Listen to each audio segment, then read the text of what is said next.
Hello ji, अस्सलाम वालेकुम। Welcome back to my YouTube channel stitches by Shagufta. आज मैं यहाँ पर आपके साथ शेयर करने वाली हूँ बहुत ही प्यारा सा ये पजामा, जिसे हमने 9 से 10 साल की बच्ची के लिए स्टिच किया हुआ है। एंड इस पर मैंने ये सॉफ्ट लेसिस का यूज़ कर इसे के पोंचो को ब्यूटीफुल सा बनाया हुआ है। तो अब हम इसकी कटिंग एंड स्टिचिंग स्टार्ट करेंगे। तो यहाँ पर मैंने ये 2 पीसेस ऑफ फैब्रिक लिया हुआ है, जिसकी लेंथ 31 एंड विड्थ 21 इंच है। इस तरीके से मैंने इसे ओपन रखा हुआ। अब हम इसे 4 फोल्ड कर लेंगे। 4 फोल्ड करने के बाद हम इसके एक साइड्स के ऊपर से मार्क करेंगे 2 इंच का, जो कि इलास्टिक मार्जिन रख रही हूँ मैं। इस तरीके से मैंने इसको 2-3 तरफ से मार्क कर और इस पर एक स्ट्रेट लाइन ड्रॉ कर दूँगी। इसी तरीके से मैंने इसको नीचे से भी 2-2 इंच का मार्क कर इसको भी एक लाइन ड्रॉ कर लेनी है, जो कि पोंचो का मार्जिन रहेगा फोल्ड करने के लिए। इस तरीके से मैंने यहाँ पर जब ये हम 2-2 इंच का मार्जिन दे देंगे तो ये हमारा 27 रेडी होगा। अब हम लोगों ने इसकी क्रॉच लाइन 13 इंच रखी है विथ इलास्टिक मार्जिन के, ठीक है। और इसको नीचे की पोंचो की विड्थ जो है मैंने 7 रखी है। और अब इसे ईज़िली गोल कर दिया है और गोल कर हम इसे ईज़िली कट कर लेंगे। अब जो हमारा एक साइड से जुड़ा हुआ है उसे बिल्कुल अलग कर देंगे। जी, अब हमने इसे अलग कर दिया। अलग करने के बाद जो कपड़ा हमारे साइड से निकला हुआ था, अब हम लोगों ने क्या करना है, इसको एक कॉर्नर से उठा के हल्का गोल गोल कर देना है। तो इस तरीके से देखिए ट्रायंगल शेप में हमारी ये मियानी निकल आएगी। तो अब क्या करना है, अब जो मेरी स्ट्रेट लाइन थी उसको दूसरे लाइन के बराबर इक्वल में रखना है और इस तरीके से हम लोगों को म्यानी कट कर लेनी है और बीच से एक कट कर उसे 2 कर देनी है। तो यहाँ पर मैं म्यानी वाला पजामा इसलिए बता रही हूँ कट करना, स्टिच करना। वो बच्चों के लिए बहुत ही कंफर्टेबल रहता है, बच्चों को खेलने कूदने में फटता भी नहीं है। तो इसीलिए मैं ये पजामी बता रही हूँ म्यानी वाली। तो इसे आप एक बार ट्राई कर सकते हैं। तो यहाँ पर मैंने ये सॉफ्ट लेसिस का यूज़ किया हुआ है। इसे दोनों पोंचों के बराबर 2 पीसेस के लेस के कट कर लिए हैं और मैंने नीचे जो लाइन ड्रा की हुई थी उसी के अकॉर्डिंग मैं उसी पर लेस अटैच कर रही हूँ।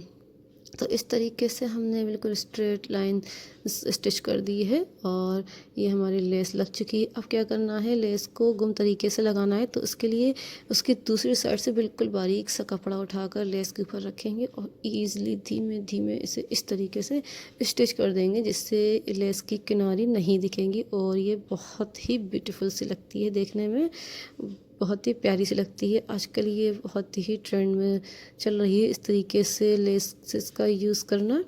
तो इसलिए देखिए मैंने कितने ही नीट तरीके से इसे स्टिच कर दिया है। इसी तरीके से हम दूसरे पोंचो को भी अपने रेडी कर लेंगे। यहाँ पर ही मैं दूसरा पोंचो भी रेडी कर रही हूँ। तो अब देखिए आप पीछे से देखिए कितना ही नीट लग रहा है, बहुत ही अच्छे सा।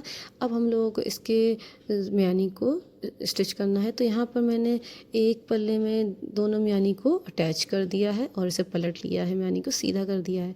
अब क्या करना है कि सीधे सीधे को मिला देना है, मतलब कि मैं आपको नीचे से दिखाती हूँ। इस तरीके से सीधे सीधे को मिला देना है और ऊपर से हम इसकी क्रॉच एरिया को स्टिच करेंगे। तो स्टिच इस तरीके से करेंगे जी, इस तरीके से म्यानी ऊपर से म्यानी तक सिल देंगे जी। इस तरीके से हमने यहाँ से म्यानी तक इसे सिल दिया है और इसी तरीके से हम इसके दूसरे साइड को भी अच्छे से स्टिच कर देंगे। यहाँ देखिए इस तरीके से ये म्यानी हमारी लग चुकी है एक साइड की, दूसरे साइड भी हम इसी तरीके से स्टिच कर देंगे। तो इस तरीके से आप स्टिच कर देंगी और अगर आप चाहें तो इस पर एक दूसरी सिलाई भी लगा दीजिएगा, जिससे ये बहुत अच्छे से पक्का हो जाता है, फिर ये फटता भी नहीं है। तो इस तरीके से हमारी ये दोनों तरफ म्यानी लग चुकी है और अब हम म्यानी को आपस में आमने सामने कर देंगे। तो ये कुछ इस तरीके का हो जाएगा और अब नीचे से हम फोल्ड कर देंगे पोंचो को। यहाँ हमारे पोंचो नीचे फोल्ड हो चुके हैं जी, इस तरीके से। तो अब हम लोगों ने इसका क्या करना है, साइड सिलाई लगा देनी है बिल्कुल ईजी तरीके से। 1-1 इंच के मार्जिन पर इसको साइड सिलाई लगाकर हम रेडी कर लेंगे। तो यहाँ पर इस तरीके से हमने साइड सिलाई लगा दी है और अब क्या करना है, अब हम इसमें इलास्टिक इंसर्ट करेंगे। यहाँ पर मैंने 21 इंच की इलास्टिक ली हुई है और अब इसे गोल कर लेंगे, मतलब कि इसको स्टिच कर देंगे अच्छे से। और अब इसे हम पजामी में डालकर इस तरीके से आप देखिए किस तरीके से मैं दिखा रही हूँ स्क्रीन पर। इस तरीके से हल्के मार्जिन को अंदर कर कर और इसे बिल्कुल स्लोली स्लोली स्टिच करेंगे, जिससे कि सिलाई इलास्टिक पर ना चले, कपड़े पर ही चले। तो इस तरीके से हम इसे स्टिच कर देंगे। इससे स्टिच कर देंगे और इसे धीमे धीमे स्टिच करेंगे, जिससे कि ये इलास्टिक पर सिलाई ना लग सके और हमारी सिलाई जो है कपड़े पर ही लगे। वरना अगर सिलाई इलास्टिक पर लगेगी तो इलास्टिक एक तरफ से जॉइंट हो जाएगी, फिर इलास्टिक खिंचेगी नहीं। तो इसलिए हम लोग साइड सिलाई ही लगाएंगे और बहुत ही धीमे धीमे लगाएंगे। आगे पीछे अगर इलास्टिक कम होगी तो हम लोग खींच लेंगे। तो इस तरीके से हम लोगों की स्टिचिंग धीमे धीमे हो जाएगी। तो अब ये वाली सिलाई पूरी हो जाएगी तो हम लोग सिलाई मशीन से कपड़े को अलग कर कर उसे पूरा इलास्टिक खींच कर उसकी सारी सिलवटें उस चारों तरफ बराबर कर लेंगे। तो इस तरीके से जब हम इसमें स्टिच कर देंगे और इसे सिलाई मशीन से अलग कर कर इस तरीके से करेंगे तो इसकी सारी सिलवटें बराबर बराबर आ जाएंगी। और अब हम इसमें एक बीच से सिलाई चला देंगे, वो इसलिए क्योंकि यह अगर हम बीच से सिलाई नहीं चलाते हैं तो हमारी इलास्टिक जो है गोल गोल हो जाती है, मतलब कि आगे पीछे मुड़ जाती है चारों तरफ से, तो वो अच्छी नहीं रहती है, बच्चों को लगती है उससे। तो इसलिए हम बीच में स्टिचिंग कर देंगे और ये हमारा अच्छे से पजामे की इलास्टिक लगकर रेडी हो चुकी है। तो देखिए आप, ये हमारा पजामा बनकर रेडी हो चुका है। मेरी वीडियो पसंद आई लाइक करिएगा, मेरे चैनल को सब्सक्राइब करिएगा। Thank you.